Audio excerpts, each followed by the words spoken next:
kelebihan durasi itu mau dibuang atau dikemanakan?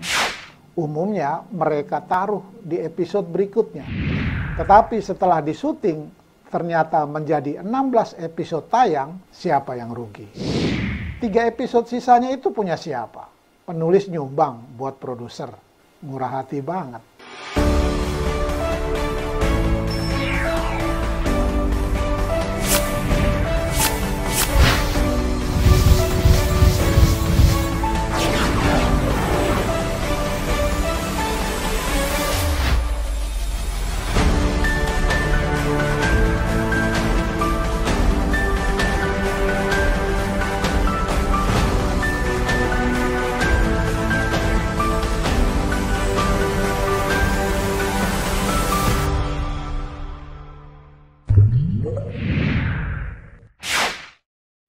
Halo writer semuanya, apa kabar?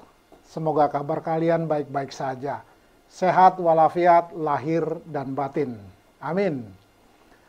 Kali ini saya mau bahas apa yang saya janjikan pada episode lalu, yaitu gimana caranya kita tahu durasi skenario yang kita buat.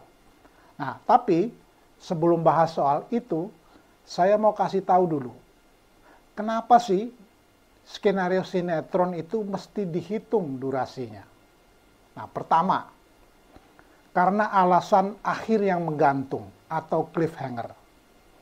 Ya, namanya saja akhir yang menggantung. Maka penulis harus tahu di mana akhir dari setiap segmen atau babak di dalam skenarionya.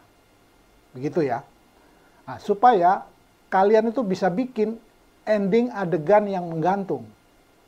Jadi misalnya kalau setiap segmen itu durasinya 9 menit, ya untuk satu jam, itu berarti di segmen 1 misalnya, pada menit ke-8, penulis harus sudah membuat scene atau adegan dengan emosi yang menggantung atau cliffhanger sebelum masuk ke jeda iklan atau commercial break. Itu berlaku juga untuk segmen 2, segmen 3, dan seterusnya.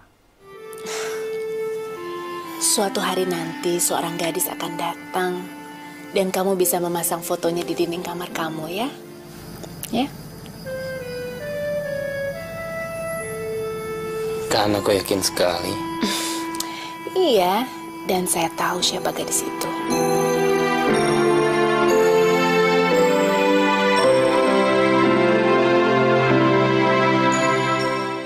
Nah, kalau seorang penulis menyerahkan skenario ke produser dalam bentuk gelondongan, artinya skenario itu utuh 45 menit tanpa segmentasi. Akibatnya, yang membuat segmentasi adalah seorang editor. Kalau seorang editor membuat segmentasi, patokannya hanya waktu atau durasi. Artinya, setiap 9 menit dia potong scene atau adegan itu. Dan dia tidak peduli apakah scene itu adalah scene yang cliffhanger atau tidak. Padahal ada beberapa syarat yang harus dipenuhi untuk membuat adegan yang cliffhanger atau yang menggantung itu. Misalnya, scene itu sebaiknya pada scene tokoh utama. Entah itu tokoh utama protagonis maupun tokoh utama antagonis. Lantas berikutnya, scene itu menampakkan tokoh utama kita dalam ekspresi yang mengejutkan, menegangkan, atau menakutkan atas apa yang dilihatnya. Lalu freeze pada wajah tokoh utama itu. Ini semua kan ranahnya seorang penulis, bukan ranah seorang editor. Kebayang nggak kalau editor memenggal adegan berdasarkan waktu, ternyata adegannya itu pada adegan peran pembantu, bahkan figuran, tanpa emosi dan ekspresi. Atau misalnya editor tahu nih, adegan cliffhanger, tetapi adegan itu ada di menit ke-12, kan kelewatan ending segmennya. Tapi adegannya belum cliffhanger. Bisa saja sih adegan itu sama editor ditaruh ke menit 9, sebagai cliffhanger. Tapi lantas scene 10 dan scene 11 mau ditaruh di mana? Mau dibuang. Nah, ini PR banget buat editor. Dia jadi pusing ngakalinya. Nah, dengan menghitung durasi setiap scene, itu memudahkan pekerjaan editor. Sekarang, bagaimana cara menghitung durasi skenario saya? Durasi skenario itu kan hasil penjumlahan dari durasi seluruh adegan, seluruh scene. Umumnya, sebuah adegan itu terdiri dari deskripsi dan dialog. Ya. Nah, deskripsi itu kalian baca dan bayangkan kecepatan kalian membaca sama dengan kecepatan pergerakan kamera yang kalian inginkan. Begitu juga dengan dialog. Kecepatan dialog itu kalian sesuaikan dengan ekspresi yang dituntut oleh adegan itu. Misalnya, kalau adegan marah, mau marah secepat apa? Atau adegan sedih, mau sedih sepelan apa? Penulisnya kan lebih tahu apa yang diinginkan. Nah, semuanya itu kalian hitung dengan menggunakan stopwatch. Gampang kan? Itu semua tadi adalah alasan pertama. Kenapa skenario sinetron perlu dihitung durasinya. Sekarang alasan kedua. Untuk menyelamatkan kalian sendiri sebagai penulis dari akal-akalan produser. Apa maksudnya itu? Nah, kan kita sudah tahu ya, bahwa kalau sinetron 1 jam itu isi ceritanya adalah 45 menit. Ya, sisanya iklan dan closing opening. Kalau skenario dibuat durasi 45 menit saja, kita serahkan gelondongan dalam print out kertas A4, diandaikan 1 halaman itu 1 menit. Jadi kalau 45 menit berarti 45 halaman.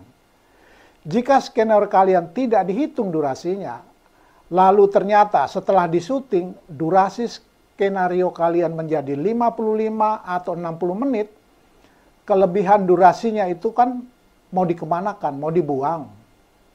Tidak mungkin. Umumnya ditaruh di episode berikutnya.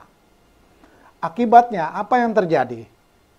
Jika kalian dikontrak untuk menulis skrip 13 episode, tetapi setelah disuting ternyata menjadi 16 episode tayang, siapa yang rugi? Ini kan yang menjadi polemik dari dulu sampai sekarang. Honor nulis skenario dihitung berdasarkan episode skrip atau buku. Tetapi setelah disuting menjadi 16 episode tayang misalnya. Nah, sementara penulis tetap dibayar 13 episode. Ya kan, berdasarkan episode skrip atau buku. Nah, 3 episode sisanya itu punya siapa? Penulis nyumbang buat produser, gitu. Murah hati banget. Nyumbang 3 episode. Nah, ini kan nggak fair. Jadi untuk writer, ngobrol baik-baiklah dengan produser ya di depan. Sepakati skenario kalian dihitung durasinya. Supaya kalian tidak dicurangi dan sama-sama enak. Untuk produser, please deh, hargai penulis kalian. Nah, writer semua, itu tadi 2 alasan kenapa skenario sinetron perlu dihitung durasinya.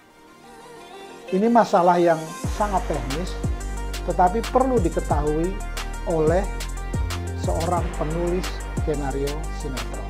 Sekarang saya mau membagikan sebuah materi yang sangat mendasar untuk penulis pemula. Dari mana datangnya sebuah ide cerita. Dan yang berikutnya adalah bagaimana caranya membuat konsep cerita. Apa bedanya ide cerita dan konsep cerita? Nantikan pembahasannya di minggu depan.